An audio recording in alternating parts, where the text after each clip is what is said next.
This is the JT Podcast, brought to you by Baltimore Jewish Times and its parent company, Mid-Atlantic Media. Hello, welcome to our podcast. I'm your host, Selamaya Ziegelboim. I am the editor of the Baltimore Jewish Times, and I am here today with Ifat Haimovitz Twilly, who was living in Kibbutz Re'im on October 7th, very close to the Gaza border.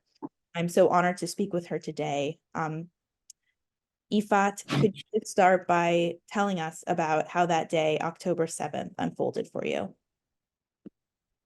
Actually, the Nova party was taking place in our area on the weekends, so it was quite noisy. And Saturday morning, when very loud noises were sounds in the area, actually, I thought it was a part of the party, which very fast we realized was not the case. So me and my young daughter just came into the shelter room, and we were there almost 30 hours with no food and water, with the batteries are half empty in our mobile phone. Just stay there. And did you have enough supplies for that whole time? We did not have food or drinks or toilet. We were just inside the room with almost and the batteries of mobile phones. How did you know when it was time to leave?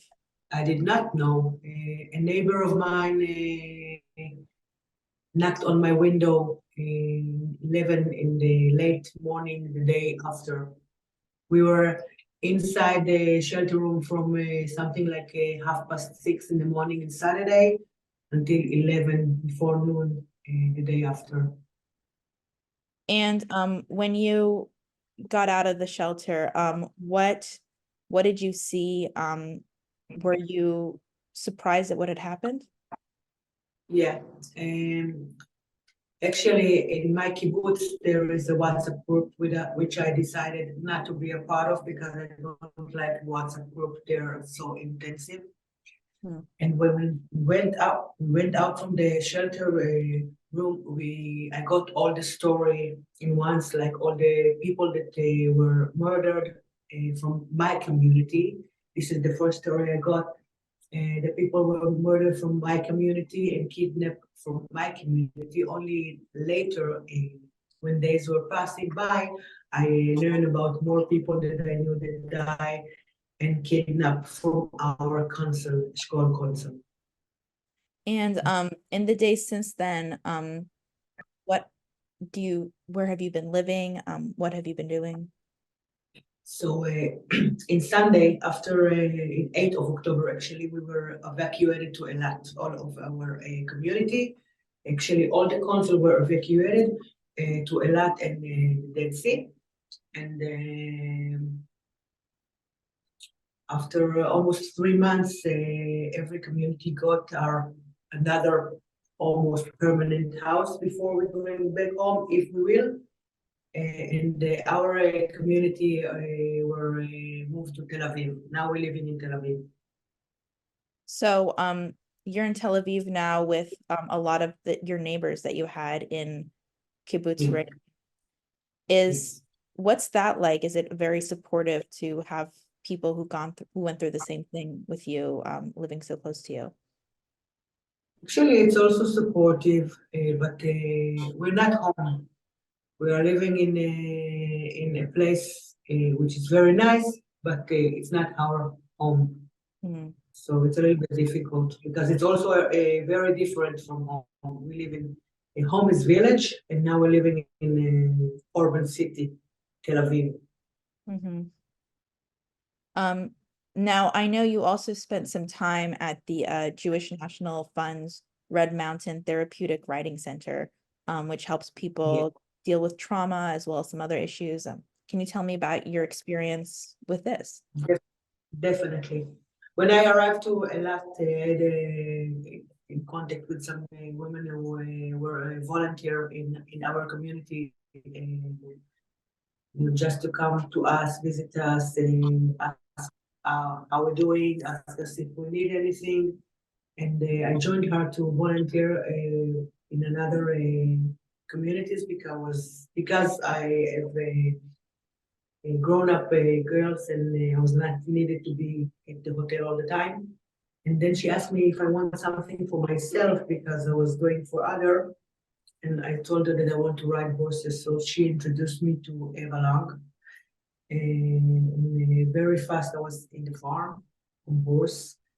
And actually, the only thing I can say it was like a lifesaver, because instead of thinking about what if, all the stories, all the horror story actually that they could happen and did happen, I was just thinking about here and now, because this is the only way you can stay safe on the back on the horse. Mm. And I know you're now speaking a lot about your experience, for example, at Har Sinai Ohab Shalom congregation. What's motivating you to speak out about this? Because in Red Mountain Therapeutic Riding Center, I would able to breathe again. My lungs were stuck. My mind was stuck. I was only thinking about horror things. And when I was in the riding center, I could be like alive, breathe. So I think it's very important to keep those places going on for people like me, which usually when you talk about people with special needs, it's something that you can see, wounds or something in their face, but you cannot even think about when you see me, a person like me in the street, you cannot see if that I'm also a person with special needs. And what Red Mountain done for me is like lifesaver, a mental health saver. So if anything I can do to make this place keep going and even get bigger to help more people like me and like anyone who needs, I will do it. Okay. Well, Ifat, those were the questions that I had for you. Before we end our conversation, I just wanted to give you an opportunity to, if there's anything else that you would like to share. Yes, I would like to say that my biggest wish is for all the hostages come back home safe, the one who's was alive, and this horror thing that going around us will stop immediately, stop the killing, stop, and everybody will just can rebuild their life as much as possible as you can do regard to all this thing that we've been through. And I just want quiet. That's all. I just want quiet. Thank you so much for joining me today. Thank you.